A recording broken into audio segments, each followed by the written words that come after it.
നമസ്കാരം. മലയാളി വാർത്തയിലേക്ക് സ്വാഗതം. സ്കൂൾ വിദ്യാർത്ഥികൾ മരണപ്പെടുമ്പോൾ നമ്മൾ എപ്പോഴും അവരെ കുറ്റപ്പെടുത്താറുണ്ട്. അല്ലെങ്കിലും ഇപ്പോഴത്തെ തലമുറയിലെ കുട്ടികൾക്ക് ഒരു തരത്തിലുമുള്ള മനക്കട്ടിയില്ല. ഒന്ന് പറഞ്ഞ് രണ്ടാമത്തേത് കയറെടുക്കും തൂങ്ങി മരിക്കാൻ എന്ന തരത്തിൽ നമ്മൾ നിരവധി തവണ അവരെ കുറ്റപ്പെടുത്തിയിട്ടുണ്ട്. എന്നാൽ ഇതിന് പിറകിൽ മറ്റു ചിലരുടെ കരങ്ങൾ കൂടി ഉണ്ട് എന്ന സത്യം ഒരുപക്ഷെ നമ്മൾ എപ്പോഴും വൈകിയായിരിക്കും അറിയാൻ സാധിക്കുന്നത്. അല്ലെങ്കിൽ അത്തരം ഒരു സംശയം ഇപ്പോൾ നിലനിൽക്കുന്നുണ്ട്. അതേ സംശയം തന്നെയാണ് ശ്രീകൃഷ്ണപുരം സെന്റ് ഡൊമിനിക് സ്കൂളിലെ 9ാം ക്ലാസ് വിദ്യാർത്ഥിനി ഈ ആഷിർ നന്ദ ആത്മഹത്യ ചെയ്ത സംഭവത്തിൽ അന്വേഷണം കടുപ്പിക്കാൻ ഒരുങ്ങിയിരിക്കുകയാണ് പോലീസ്. ഉദ്യോഗസ്ഥർ നാളെ സ്കൂളിലെത്തി ക്ലാസ്സിലെ മുഴുവൻ കുട്ടികളും പറയുന്നത് കേൾക്കും. ആരോപണ വിധേയരായ അധ്യാപകരെ സ്റ്റേഷനിലേക്ക് വിളിച്ചു വരുത്തി മൊഴിയെടുക്കും. സഹപാഠികൾ ആഷിർ നന്ദിനിയുടേതെന്ന് പറഞ്ഞ് കൈമാറിയ ആത്മഹത്യാ കുറിപ്പിലെ കൈപ്പട പരിശോധനയ്ക്കായി അന്വേഷണ സംഘം നാളെ കോടതിയിൽ അപേക്ഷ നൽകും. അതുപോലെ തന്നെ ഈ ഒരു സാഹചര്യത്തിൽ തീർച്ചയായും കുട്ടികൾക്ക് എന്താണോ അറിയാൻ കഴിയുന്നത് അത് എന്തായാലും പറയുമെന്നാണ് വ്യക്തമാകുന്നത്. DDE പൊതുവിദ്യാഭ്യാസ ഡയറക്ടർക്ക് നൽകിയ റിപ്പോർട്ടിൽ സ്കൂളിനെതിരെ ഗുരുതര വീഴ്ചയാണ് കണ്ടെത്തിയിരിക്കുന്നത്. മാർക്കിന്റെ അടിസ്ഥാനത്തിൽ ക്ലാസ് മാറ്റിയിരുത്തിയത് ചട്ടവിരുദ്ധമെന്നും ക്ലാസ് മാറ്റിയിരുത്തിയ ദിവസം തന്നെ ആഷിർ നന്ദ ആത്മഹത്യ ചെയ്തുവെന്നുമാണ് DDE റിപ്പോർട്ടിലുള്ളത്. പാലക്കാട് ജില്ലാ വിദ്യാഭ്യാസ ഓഫീസർ വിദ്യാഭ്യാസ വകുപ്പിന് റിപ്പോർട്ട് കൈമാറിയിട്ടുണ്ട്. മാർക്ക് കുറഞ്ഞാൽ തരം താഴ്ത്തുന്നതിന് സമ്മതമാണ് എന്നുള്ള കത്ത് രക്ഷിതാക്കളിൽ നിന്ന് സ്കൂൾ അധികൃതർ നിർബന്ധപൂർവ്വം ഒപ്പിട്ട് വാങ്ങിയിരുന്നു.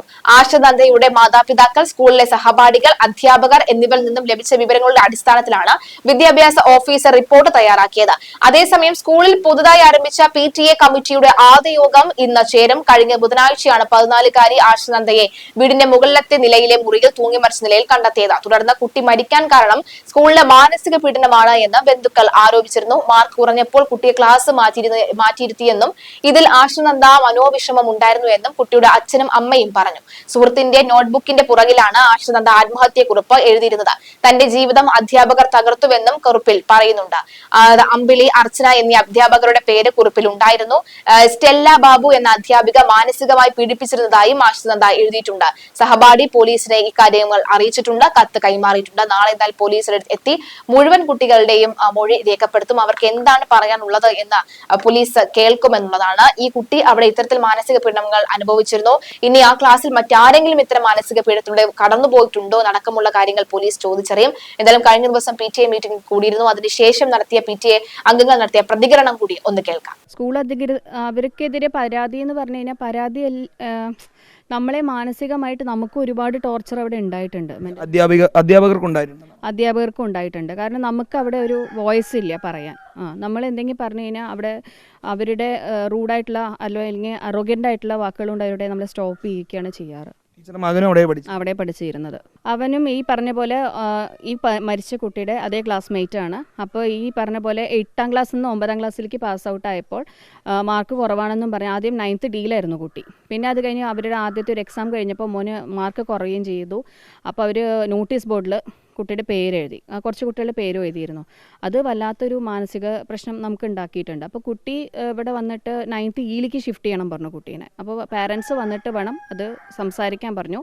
അപ്രകാരം കുട്ടിയെ 9th Eയിലേക്ക് മാറ്റി. 9th Eയിലേക്ക് മാറ്റിയപ്പോൾ കുട്ടി ഇവിടെ വന്ന് ഭയങ്കര കരച്ചിലായി. മാനസികമായിട്ട് കുട്ടിക്ക് ഭയങ്കര പ്രശ്നങ്ങൾ. അതിൻ്റെ ഫ്രണ്ട്സ് എല്ലാം മാറി അമ്മ എനിക്ക് അവിടെ നിന്ന് കാരണം മോൻ ഭയങ്കര ഇൻട്രോവേർട്ടാണ്. അപ്പോൾ ഒന്ന് അവിടെ സെറ്റായി വരണേ ഉണ്ടായിരുന്നുള്ളൂ. അപ്പോഴാണ് 9th Eയിലേക്ക് ഷിഫ്റ്റ് ആക്കിയത്.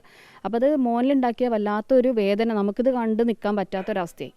അപ്പോൾ ഞാൻ അവിടെ ടീച്ചറും ആണല്ലോ, നമുക്കൊന്നും ചെയ്യാൻ പറ്റാത്തൊരവസ്ഥ. അപ്പോൾ ഞാൻ ഏട്ടനോട് പറഞ്ഞു അവിടുന്ന് മാറ്റുകയാണ് നമുക്ക് നല്ലത്. കാരണം ക്ലാസ് ടീച്ചറോട് ഞാൻ പറഞ്ഞിരുന്നു ടീച്ചർ ഇങ്ങനെ മോന് സാധിക്കില്ല. അവിടെ ടീച്ചേഴ്സിന് എല്ലാവർക്കും അറിയാം ഭയങ്കര ഇൻട്രോവേർട്ടാണ്. അപ്പോൾ പറഞ്ഞു ടീച്ചറെ അത് നമ്മുടെ സെക്ഷൻ ഹെഡിനോടൊന്ന് പറയണമല്ലാതെ എനിക്കൊന്നും ചെയ്യാൻ പറ്റില്ല പറഞ്ഞു. അങ്ങനെ എനിക്ക് സെക്ഷൻ ഹെഡിനോട് സംസാരിക്കാൻ എനിക്കും പറ്റിയ മാനസികാവസ്ഥയായിരുന്നില്ല. അപ്പോൾ ഞാൻ വിചാരിച്ചു വേണ്ട, മോനെ അവിടുന്ന് മാറ്റുകയാണ് ഏറ്റവും നല്ലത്. കാരണം നമ്മുടെ കുട്ടികളാണല്ലോ നമുക്ക് ഏറ്റവും വലുത്. അപ്പോൾ അങ്ങനെ മാറ്റുകയാണ് ഉണ്ടായത്. അധ്യാപകർക്ക് ഏത് രീതിയിലുള്ള ബുദ്ധിമുട്ടാണ് ശരിക്കും അനുഭവിച്ചിരുന്നത്? അധ്യാപകർക്ക് പ്രത്യേകിച്ച് പറയുകയാണെങ്കിൽ അവിടെ നമുക്കൊരു വോയിസ് ഇല്ല. നമ്മളെന്തെങ്കിലും പറയാൻ ചെന്നാൽ തന്നെ നമ്മളെ അടിച്ചമർത്തുക ചെയ്യുക. പിന്നെ നമ്മളൊരു ടാർഗറ്റിങ് ആവുകയാണ് അവിടെ, നമ്മളെ ഒറ്റപ്പെടുത്തും അവിടെ. കാരണം അവിടെ ഒരു കൂട്ടം ഒരുപാട് കുറച്ച് ടീച്ചേഴ്സ് ഉണ്ട്, സീനിയർ ടീച്ചേഴ്സ് ഉണ്ട്. അവർ പറയുന്നതാണ് അവിടെ അവസാന വാക്യം.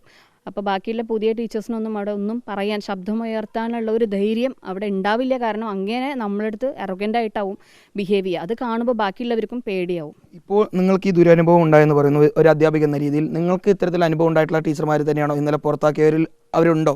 അവരിൽ ഉണ്ട്, തീർച്ചയായിട്ടും ഉണ്ട്. അങ്ങനെ പേര് പറയാൻ ഇപ്പോൾ തൽക്കാലം ഉദ്ദേശിക്കണില്ല. അവരുണ്ട് ആ കൂട്ടത്തിൽ? കൂട്ടത്തിലുണ്ട്.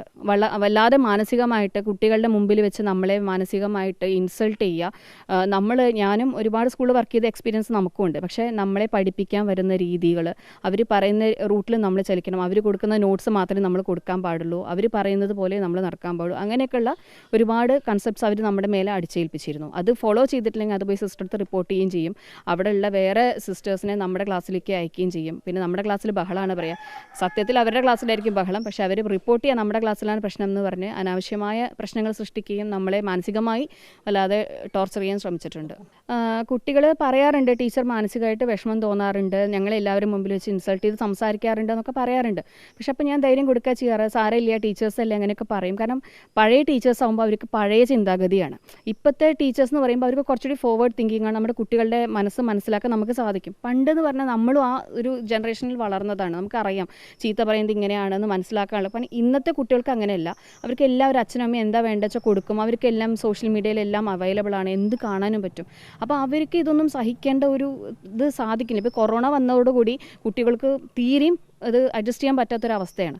അപ്പോൾ ഇതൊക്കെ പറയുമ്പോൾ കുട്ടികൾക്ക് ഭയങ്കര മെൻ്റലി അവർ ഡിപ്രസ്ഡ് ആവുകയാണ്.